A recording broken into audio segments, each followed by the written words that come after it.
Hi, Miss. Do you give me permission to video you and post this in my YouTube vlog? Yes. May I know I what will is do your that. name and how young are you? I am Nicole, 21 years old.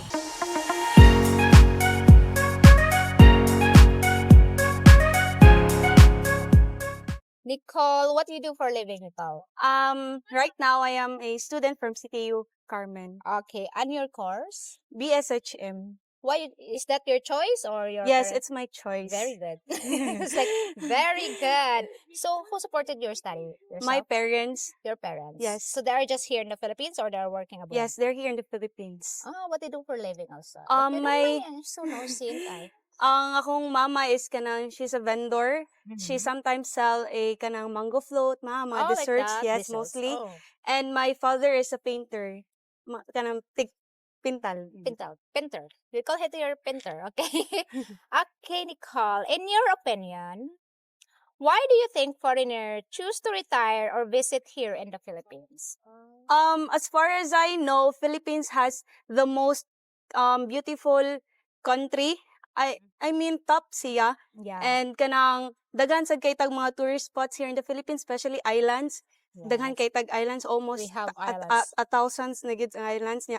Kanang nay mga nindot nga destinations like kanang mga mountain views like katong Yeah, Bulkan. okay. We Mayo have a yun. lot of beautiful Yes. destinations here in the Philippines. Is that include you, the beauty here in the Philippines? Okay. Okay. What do you think Filipina got the foreigner would like to be with? Huh? What do you think Filipina the foreigner would like to be with?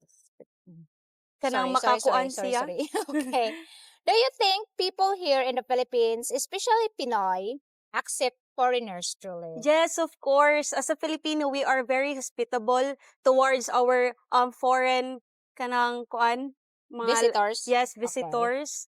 So we are very kanang welcoming, Mhm. friendly, and joyful. Nga. Kanang dali ra gyud kay makabuild og relationship It's so between easy them. to build a Yes. How approachable Filipinos are. I could rate them 10 kay Mhm. kanang the way they talk, the way they smile, kanang Mhm. magianan nimo sila kay mo kuan gyud sila ba mo tagad nga na. Okay. When you pass them, they were really, Yes. they were really approachable. What happened to my tongue? Okay. In your opinion, why do some Filipinos family, if one of the family member married or in a relationship with foreigners, they gave obligation to the person to be a breadwinner of the family or one who needs to support the family?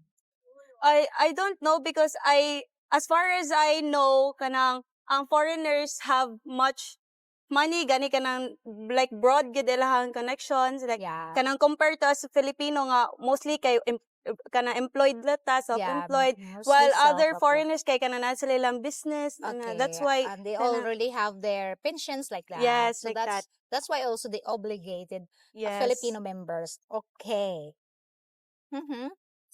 If ever someone court you, but there's no spark or no chemistry, would you continue to entertain him? no Why not? I won't give him a chance if there is kanang someone who courted me because it's just a waste of time for him. Why not why not going to Other people, other yes women. yes If why not there's no chemistry, nothing. You yes won't entertain. Okay. Can you please give me a sign that you fall hard to a person you're dating with? a sign with Like, for example, you are dating with someone and you yes fall hard on him. How can you show it the sign that you're really into him? okay first kanang he is gentle like kanang a gentleman being a gentleman that's really Makes kanang you hits fall in me love. yes hits me Hits you the most hard. like treating me like a princess you know Oh, everyone yeah. wanted that Everyone wanted to be treated like a yes princess. Okay. and everything kind Yeah, like that. So, appreciative like that mhm. So, how can you show him that you like him? um the way like a mirror like how Mhm. he treated me that's what I kind You treated him treated back him back. yes Okay. Does appearance matter in our relationship? no I don't Okay. think so You don't think so? yes How about if you date a handicap? Like, for example, one leg. Would you be okay to date with? Yes, why not? Just give it a try. Watakibaw nga siya gid mo Oh, just future. give it a, you don't know he Yes. is your future. Okay, how about if he get only one eye? Are you okay with that? Are you okay? Are you Yes. okay to hold his hand in a public? Yes, it's just a date. It's not a big problem. Mm-hmm. Okay. So if ever he visit in your house, okay, and meet your families, but you don't know he got a stinky feet, okay, how would you deal it, and how would you tell him without upsetting him? He got what? Stinky feet. Baho siya, Baho. Teo. Baho. She's like, oh, baho. I will approach him in a nice way. Mhm. Maybe I would tell him nga kanang kuan like naabay nganong ingon ana iyang tiil like kanang Why? basig Why na he got a stinky yes, feet? You basig would kanang ask. nabasa ra ang iyang He got sapatos. wet. Ingana, mo na Okay. baho ingana. Okay, so she had a reason. Like not directing nga kanang buhuan ni mong tiil uy ingana. Okay, Like not it direct- hits different ba ya nga. Yeah, it hits different when you actually tell you got a stinky feet. Oh yes. So you will ask him why. Oh, nga naman. Why you got a stinky? It's not directly approach, like just ask him why. Oo. Or kanang imuha runtil or kanang Is salain that na yan na. you? Like dili lang directive gani nga pagka-accuse nga. Kuan. Not accusing, but questioning, Ah. like that. So how can you tell your parents that he's the one who got a stinky feet? Like a sign na sabton na lang. Let's understand. Yes. Okay. Do Filipinas nowadays believe in no string attached romance? Believe in No string attached romance. no string attached romance. Mhm. I don't know. Like Mm. what do you mean by that? Like, for example, it's just like, like you two meet up and no label in our relationship. No label. Friends Okay. with benefits like Yeah. that. Yes, like that. I don't know because kanang for me I am not like that. Mhm. Like I build a label first before committing to that person. Wow. Yes. Before you commit to Because the it's so person. complicated when you both don't have a label like Mhm. angay ba kung magselos or Yeah, dili? yeah, you can ask yourself, Mama, can I jealous with It this? is my right to get jealous or Yes, not. that's true. Okay. Would you like to date young man or matured man? Matured man. May I know why matured man? Most of the matured man treated their girls, women, princess or mostly queens. And Mhm. kanang nasa like kanang mga advanced gani thinking like how they treat a girl well nga na. How to treat girl nice Yes. like that. Okay. Now this is my question. What is your dream for yourself? Mostly my dream, my big dream is to go outside here in the Philippines, You of go want course. to work abroad? Yes, I want to Okay. go abroad. What country you looking forward to work at?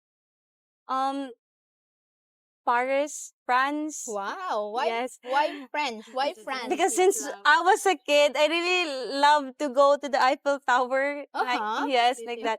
And also sa Hong Kong po, nilang Disneyland. In Disneyland. Yes. Like healing your inner child. Yes. While working there, nasa yung mga saibit-saibit nga, laag. Okay. So if ever you're gonna work there, and if destiny gives you to settle down here, would you settle down there? Yes, of course. It's a big opportunity. Okay. So you're looking forward also. What if you meant you're the guy you meant to be with is living there? Would you be okay with that? If God's will.